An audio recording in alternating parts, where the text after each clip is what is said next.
Welcome. I'm E.G. Marshall. A young man named Giovanni Guasconti came very long ago from the more southern region of Italy to pursue his studies at the University of Padua. Giovanni, who had but a scant supply of gold ducats, took lodgings in a high and gloomy chamber of an old edifice of a family long since extinct. One of the ancestors of this family had been pictured by Dante as a partaker of the immortal agonies of his Inferno. So begins one of Nathaniel Hawthorne's finest short stories, which is the tale you're about to hear. Unforgettable. Not alone as literature, but because it haunts and shocks to the root of the soul. For some purpose, Giovanni, this man of science, Dr. Rappaccini, is making a study of you. I know that look of his. If you know him not, how should he know you? Dr. Baglioni, I would only be surmising, and it is a subject I would rather not pursue. Heed me carefully. I would stake my life that if you are not already one of Rappaccini's inhuman experiments, you are marked for it.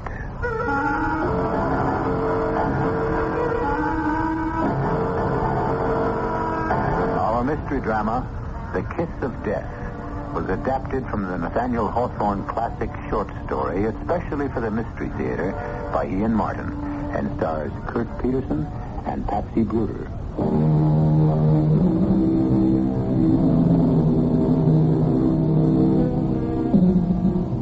Nathaniel Hawthorne described Giovanni as having a remarkable beauty of person, rather a Grecian than an Italian head, with fair, regular features and a glistening of gold among his ringlets.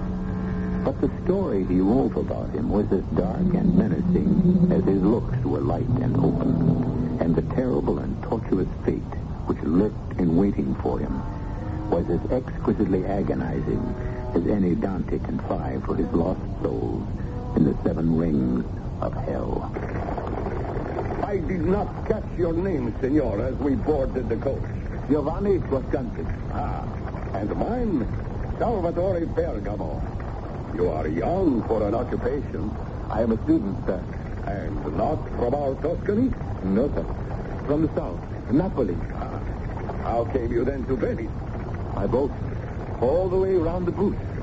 There was no one of my family left, save only an uncle who died and left me a small estate to study with a friend of his in Padua. Ah, you do not go then on to Verona? No, sir. I must find a place to live with as few ducats as I possess, and then seek out my uncle's friend who teaches in the medical school. Not by any chance Giacomo Rappaccini? No, I do not know that name. So much the better for you. It has a large reputation through Italy, but not of the best. Who is your sponsor? Are you a medical man, Signor Bergamo? Un dottore? By the faith, no. I am an exporter and importer of goods. It is in the course of the latter half of my business dealings I have run afoul of Dr. Rappaccini. Run afoul? I speak too freely to strangers. It is a fault of mine. I say only that Dr. Rappaccini has deep and strong interest in potent and very dangerous drugs, or rather in plants that produce them. You are a young man of open heart and seeming promise. I am glad you will not be associated with him. Did you tell me your sponsor's name? No. It is Master Pietro Baglioni, doctor, professor at the university. Where do you stay in Padua? I have no idea. Not with your Dottore Baglioni? Oh, no. He was a friend of my uncle's, but only a distant acquaintance of the family. I would not have him beholden to me further. Marco, I like you, boy. You have a good heart and an ease of manner that befits you well. Here. There is in Padua an old nurse from our family who came into some property in a large house. Here is her address and a note from me. I am sure Dame Elisabetta Falcone will settle you comfortably and within your purse. Had I a son, I cannot think of quarters where you could be better or safer lodged.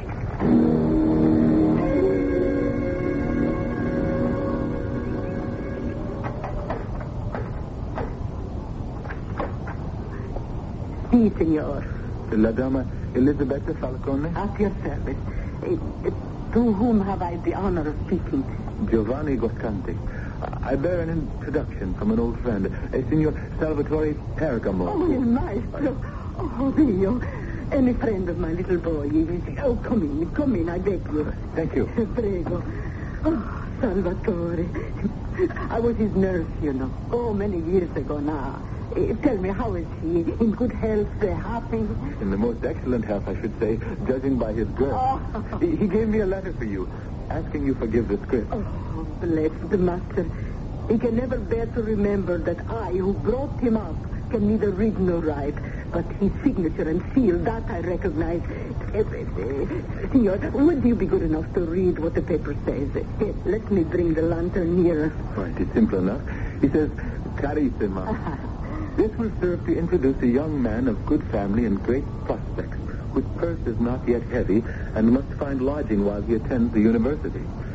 I could wish him no better fate than you may find room to take him in. Oh, you could not come with a higher recommendation. Of course you shall stay here.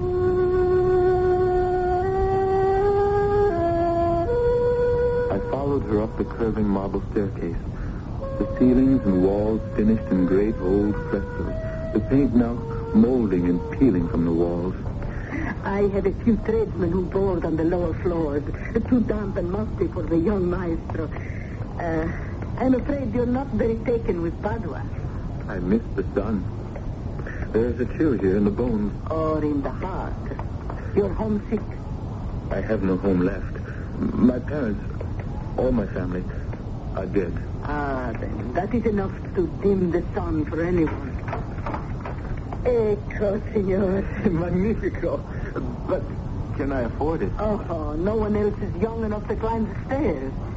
But you have seen nothing yet. Come to the window. How beautiful. And how strange. Oh, surely there is as bright a sunshine as you left in Naples. Bright, though not so warm. But what a magnificent garden. Is it not something? It's special. Very. A botanical garden and so lovingly cared for. Does this belong to the house? Oh, no, senor. No, it's from the villa next door. Such strange exotic plants. The purples and the magentas. I don't recognize any of them. No more than I. Observe the gigantic leaves, the huge, heavy blossoms. They're all imported, of course, for the great man who owns them. You see, that's a he. You can see working at one of the beds, by the stone urn near the statue. Surely that is no gardener in the scholar's garb, black? Oh, bless us, no.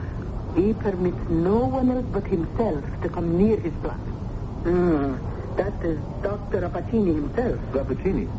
Ah, even in Naples you've heard his name, huh? No, not in Naples. More recently. Oh, well, I'm sure he's famous all over Italy. And Europe and the world, for that matter. So, will the room suit you, do you think? Admirably.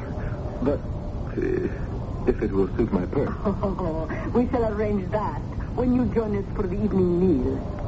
If you will be my guest. How kind. Oh, thank me later, young gallant. You may have the more reason. Keep your eye on the garden. There is one flower that adorns it, more beautiful than any you have already seen.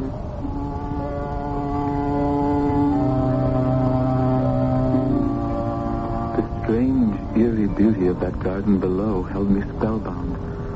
I watched the tall, emaciated figure of the doctor tend his garden, so intent on his ministrations that he was oblivious to all else. Not an herb or a shrub escaped such a scientific and minute examination that it seemed as if he were looking into their innermost nature. And yet, he avoided inhaling their odors or actually touching them, and walked among them with a caution that suggested him a man walking among malignant spirits. Obviously, he was not the one who cultivated them. I was just wondering who did when...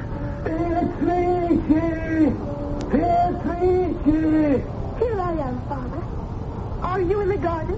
Yes, and I need your help. I'll be down in a moment.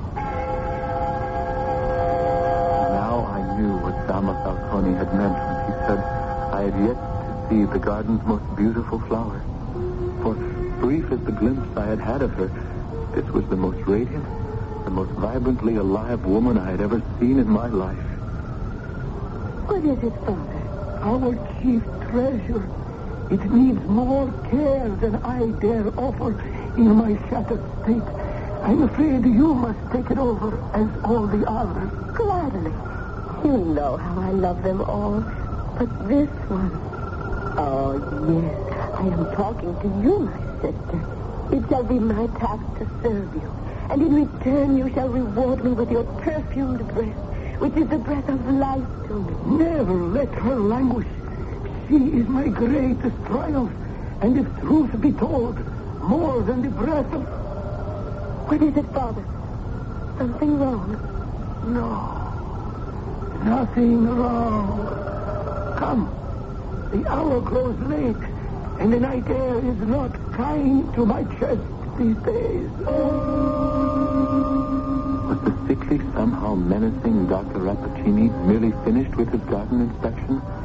Or had he somehow spied me in the evening shadows of my lattice window? A bell sounding below took me away from my speculations, and I quickly descended to supper.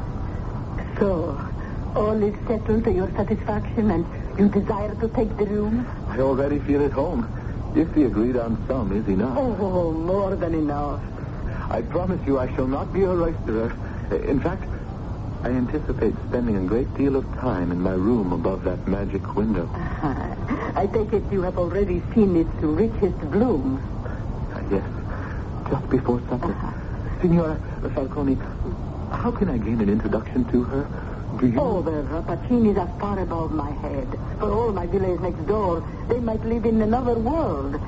But surely the great gentleman at the university, Dr. Baglioni, to whom you bear a note of introduction, will know his fellow doctor. Of course. I shall sleep on the hope of that. If indeed, after all that has happened to me today, allows me to sleep. At your age, sleep comes easily and welcome.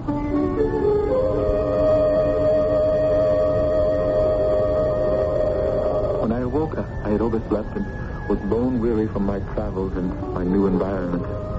But I was brought to immediate life by the sound of a voice already adored outside my window. Father, must you leave so soon? I have a lecture at the university. Is all well with you here? Of course. I have been tending my sister. See how she lifts her head today since I've fed and nourished her. All velvet and sheen and rich and glimmering like the most precious of stones. You breathe a new life on it. As it does on me. You are the richer by far. If either of us are. What would we have without each other? You are lonely, Bellissima. For a little human companionship. Quite right. I must provide you some. But how? We could have a ball or a dinner party. No. Not in this house. No. I know since Mother has gone, you have become a recluse, but it is changing. It is time to think of me. I know, and I promise I shall. But it is not a simple matter. I can wait, but not too much longer. I promise you, you shall not have to. I felt guilty eavesdropping from my window, but my heart cried out to have Beatrice as my own, and somehow my mind cried out as loudly to forget her, to run, to leave while there was still time. Time for what? And then, suddenly, I realized what was so strange about the garden. All about me, outside it, in other trees, the birds twittered and swooped and lived their lives. But in the garden of my loved one, no bird lived, and no bird sang.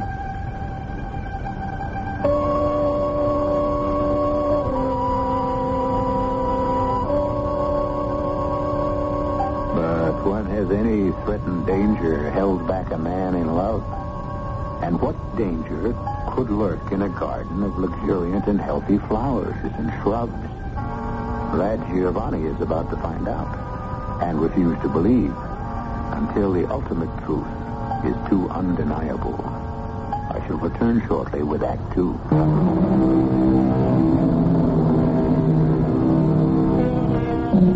There is an influence in the light of morning that tends to rectify whatever errors of fantasy or even of judgment we may have incurred during the sun's decline or in the less wholesome glow of moonlight. These are Mr. Hawthorne's words, and what better ones to project that by the following morning, after a good sleep, young Giovanni, looking out his window in the bright sun, found the garden below him a lovely place. It was time to present himself at the university and to meet his sponsor, Il Dottore Baglioni. So, you wish to study medicine, I wish to provide myself with a livelihood, since my patrimony will soon be exhausted. Oh, frankly spoken again. I like you. I think we might make a doctor of you yet. Report to me tomorrow at the hour of 6 in the morning. Now, you say you are settled with somewhere to stay? Yes, sir. At La Dama Falcone's house on the Via Eletto. Via Eletto. Is that near Il Dottore Rappaccini's house? Yes, the very next villa. I have been given to understand he is a man of considerable renown. Yes, the name is known. I had gathered more than that. Even famous? Rappaccini. A brilliant and amazing man. It is his theory that all medicinal virtues are comprised within those substances we call vegetable poisons. Human life means very little to him. Oh, now and then he achieves a miraculous cure, but in my private mind, these are more probably the work of chance. Well, I must confess, I am only interested in Signor Rappaccini because of his daughter. With at least half the young men in Padua, of whom few have ever seen her face. Nay, nephew of my old friend, in this I am of more hindrance than help. I'm afraid an attempted introduction from me to my rival or his daughter would amount to the kiss of death. I beg you to stay away from Rappaccini and his wild obsessions. Too close an acquaintance with him might prove for you what I already jokingly termed myself the kiss of death. I returned to my lodgings, and on an impulse, I bought a fresh bouquet of flowers from a florist I passed. Arriving home, I mounted breathlessly to my eyrie and was rewarded to see my enchantress engaged below in the garden. She was in the act of being about to pluck one of the strange, exotic flowers from the special plant by the fountain, when, on an impulse, I cried out, "By your leave, Signorina?" Who calls? Giovanni Guasconti, your servant and admirer. Do not pluck that flower. And why not, pray, Signor Stranger? Because I have here such fresh and lovely and healthful flowers as should adorn such beauty and grace. May I dare to toss them to you and ask you to wear them for my sake? Thus? I thank you, good sir. You speak our language softly, and in a different manner from what my ears are used to. Are you from some other land? No. I am Italian, as you, but from the south. You seem quite fair. Unlike the other young men I have met. I wish we could meet more formally. And so do I. If I were to call and present my compliments to your father? No. That is not the way. Not yet. But perhaps sometimes we can talk like this. Only it's so far, I wish I could show you my garden. I wish I could walk in it with you. At least if we cannot yet, let me return your gift by throwing you one special flower. I believe it's too far for you to catch it. Since I've already picked it, at least I can try. Ready? Yes, as high as you can. Oh, I have it. Oh, no. Don't fall. It had to be one of us, so I let the blossom go. Try again. Not for the world. I would not risk...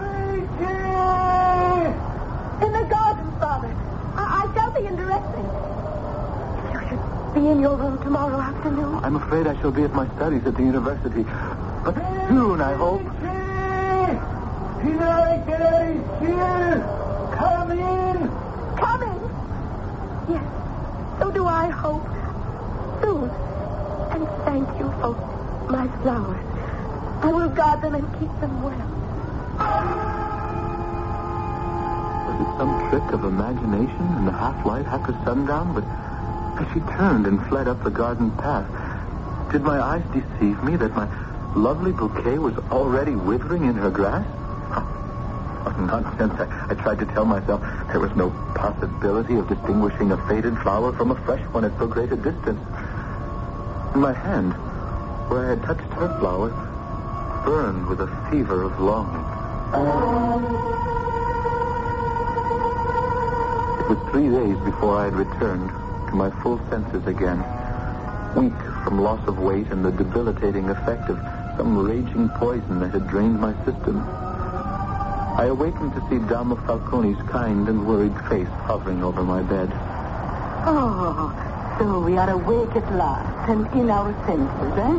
Signora, what are you doing in my room? Oh, what have I been doing the last 3 days under the Dottore Baglioni's orders but keeping cool compresses on your brow and feeding you gruel to keep body and soul together? Have I been ill then? Oh, with such a raging of the blood that our good Dottore was worried about you till this morning. What caused it?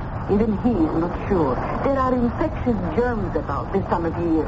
And after your long trip and the shock of losing your family, Dr. Baglioni thinks you fell prey to one of them. 3 days? What time is it? Afternoon? Oh, it wants several hours of sunset yet. No, you must not sit up yet till the Dottore returns. No, I just want to... Oh, I am weak. Can you see? In the garden, is the Signora Rappaccini there? No one without business save the ducks have been abroad these days. It has rained as if it was time to start building a second ark. Oh, Dio, that will be the good Dottore back. I must go down and let him in. As soon as she had left the room, I found my way weakly to the window. A gray curtain of rain blurred the empty garden below. I staggered back to my bed, my feet unsteady, my brain reeling. Had I really tossed a bouquet of flowers to Beatrice? And did I remember catching but letting fall the blossoms from the garden she threw me in exchange? Then I blacked out again, not to come to till I found Dr. Baglioni examining me. Well. A fine way to start out learning to be a doctor, my young friend, huh? Will it make you a better physician to begin as a patient? I don't know, sir. Well, not if you start out a dead one. But it seems you will recover. What has ailed me? Some unique humor of the blood. Thanks be to God you responded well when I bled you. You should be on your feet very soon. When?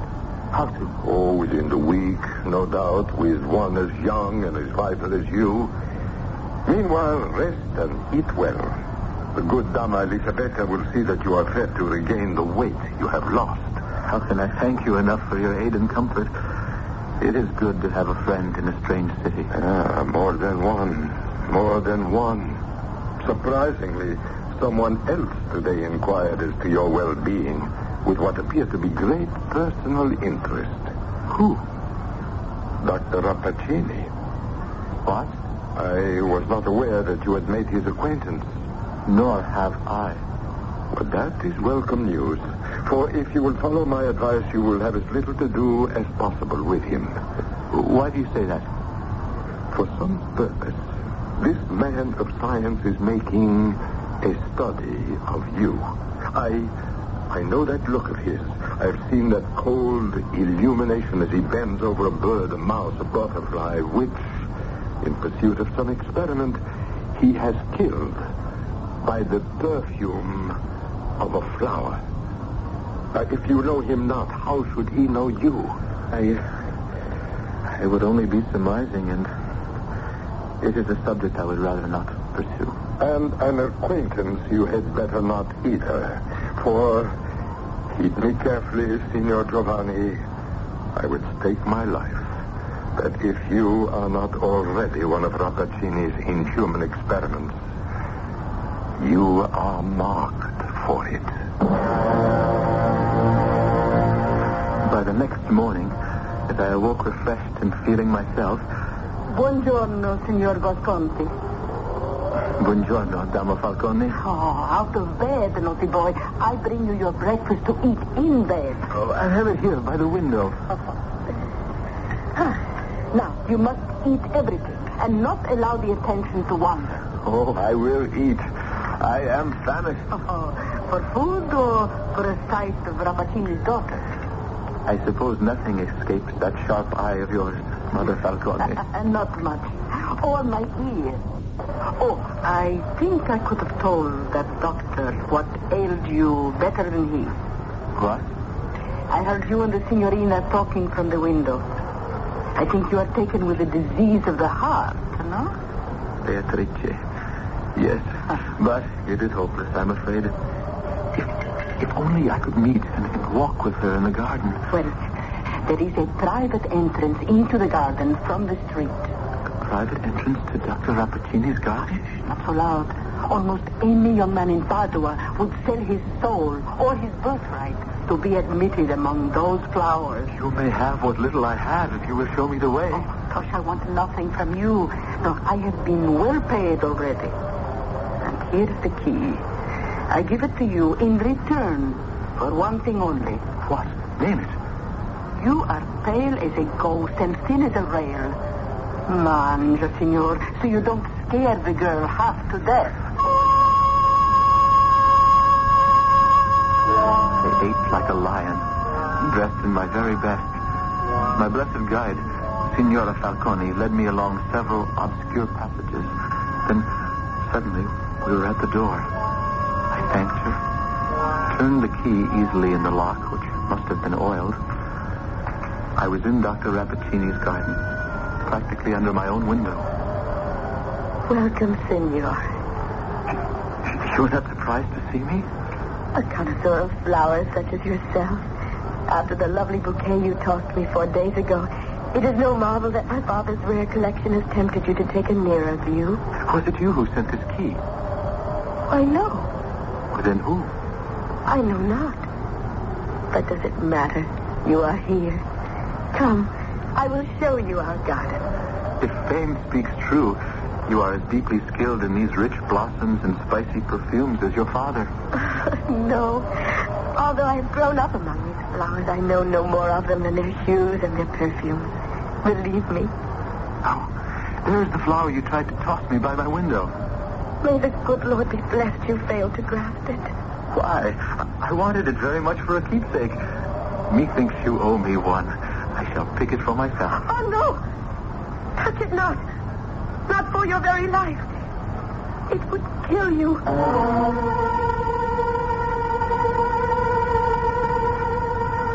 Hiding her face, Beatrice rushes from him into the house, and his eyes following her, behold within the shadow of the entrance the emaciated, ominous figure of the black-clad Dr. Rappaccini. I'll return with Act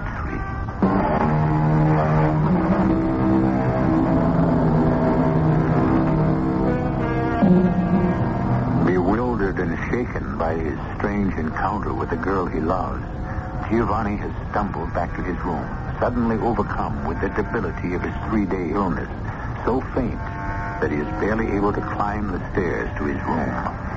Once there, however, no matter how much his fever-weakened body longs for the bed, instinct or some deeper drive forces him to the window.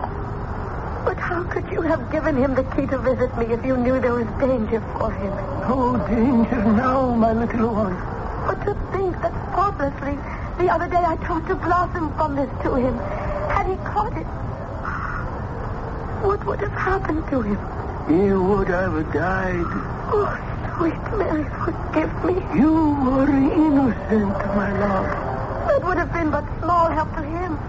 Oh, Papa, How can I let him continue to come, even supposing he ever wants to again? Come inside, daughter. This is no place to talk. We may be overheard if he is back in his room. If we are, then I say this. I know he loves me as I love him. But for his sake, I think it would be better he stayed away from me. No. I have not long to live. And it is time for you to meet with someone. Let me explain just how this may be accomplished in spite of all. I have been studying on this for a long time, and I have come to a conclusion. Behind the drape on my window, I had listened to this conversation between Beatrice and her father. Now, as I watched them disappear into the house, I looked down on that fateful, hideous flower that my beloved could fondle and kiss with no harm. Could it be so deadly? The answer was vouchsafed immediately. Crawling across one of the statues was a small chameleon, which in its passage had accidentally brushed against a tendril from the strange shrub. In a second, from the touch of that tendril, the lizard contorted itself in one writhing spasm, and then, as if eaten by invisible fire, crackled like a moth in a candle flame and was gone. I could think no more. I threw myself on the bed and mercifully passed into darkness.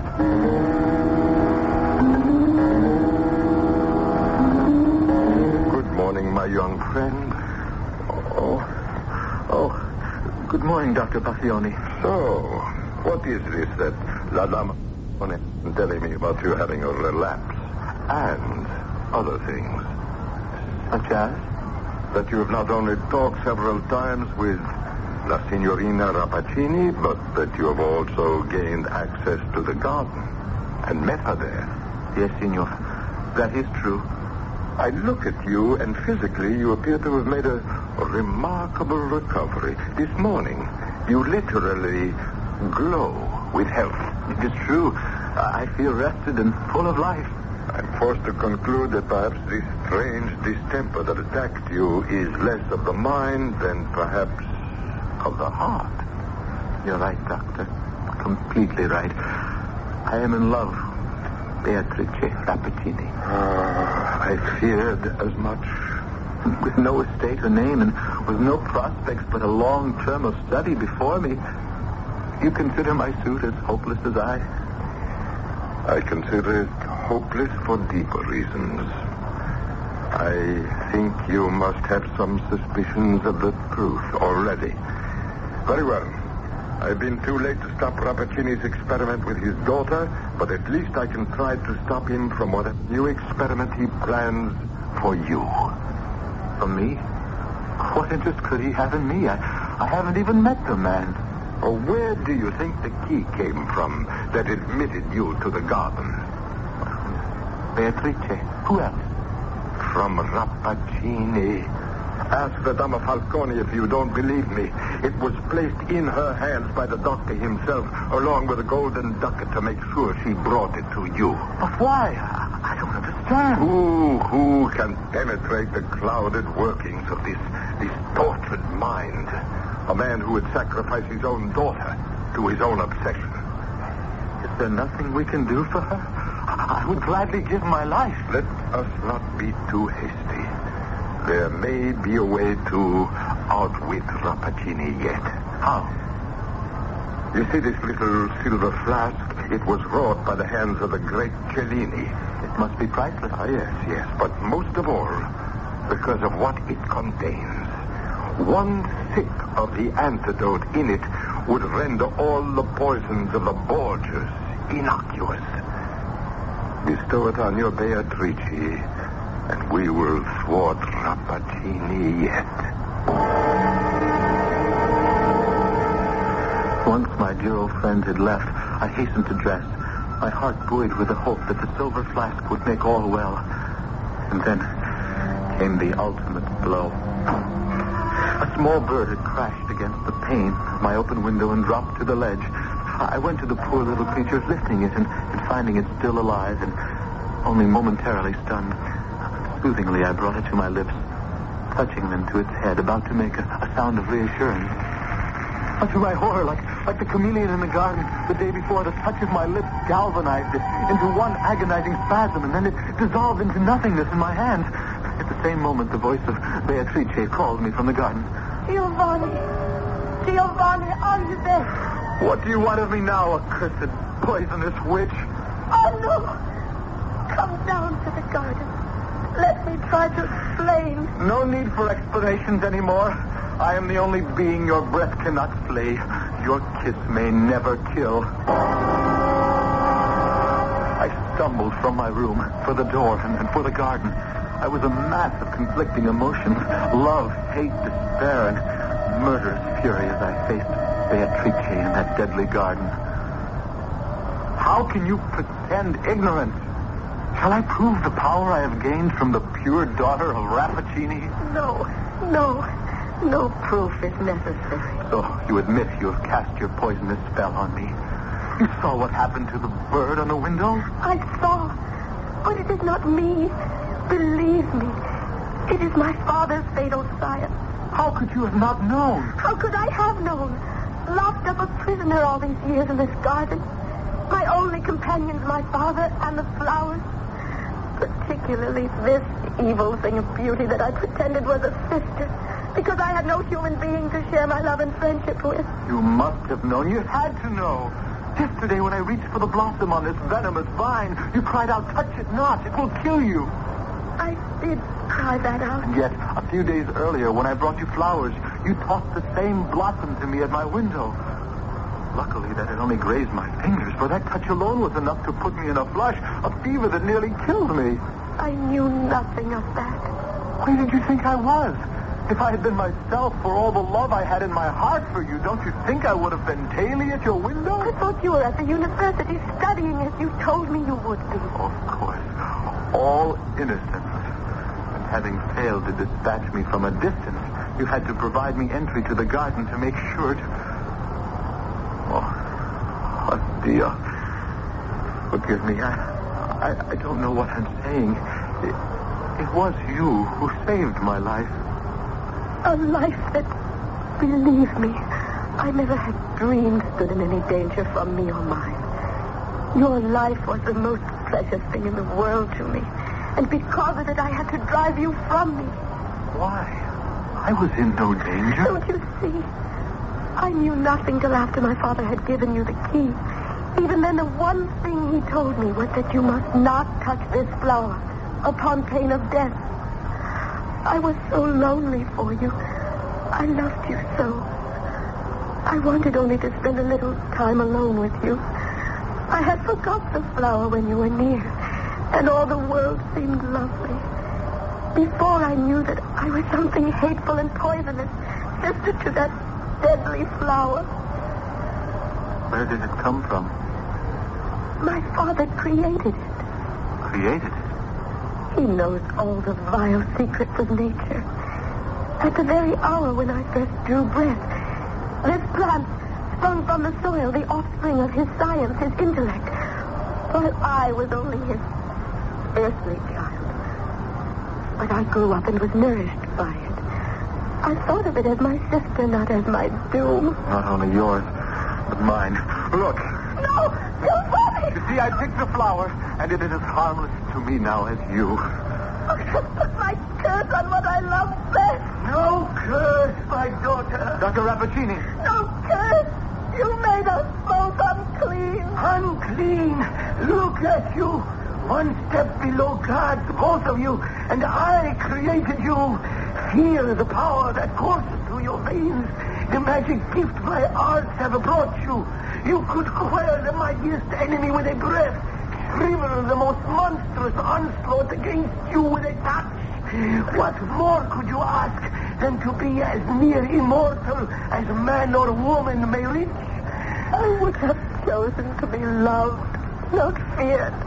I am condemned forever to what I am. Our fate is not so desperate, thanks to my friend, Dr. Baglioni. Baglioni, that bumbling bigot. In this flask, Beatrice, is an antidote distilled of blessed herbs which can purify us. Then let us drink. No, I warn you. drink of that flask, and it can bring you only death. So powerful as the poisons you have thrived on, as powerful is that antidote. No human body could stand the conflict. Don't listen to him, Beatrice. Drink, and I will follow. Stop! I will not let you destroy my triumph. I will shoot you first. He has a pistol. You will have to shoot me first, Father. If death is to be our portion, then let it be for all evil. What are you doing? Uprooting forever this venomous vine. Take it to your own bosom, where it belongs. I'm done. I did not mean to cause his death. I thought he was immune. No. My father was immune to nothing except love. And forgive him. He is better off dead. Now, quick, let us drink. It may mean death. You heard Dr. Rapattini. I will not live as I am. Nor I. Then give it to me. I shall drink first. No. I shall pour half in the cap of the flask. The flask is for you. To the future, Giovanni. To our future. Whatever it may be.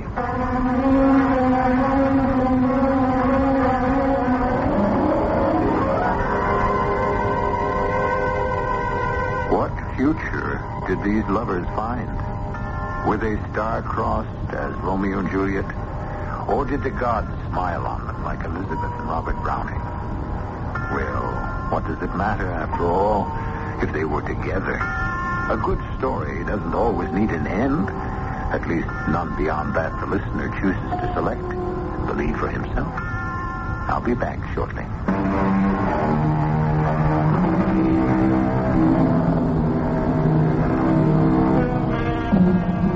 Do I hear some murmurs of dissatisfaction with the ending?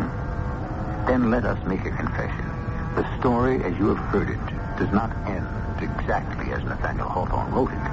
If you must have an ending to this dark tale, you can read his solution. We can only say we thought poor Beatrice and her unlucky lover Giovanni deserved a better fate, dead or alive. And we left it to you to choose.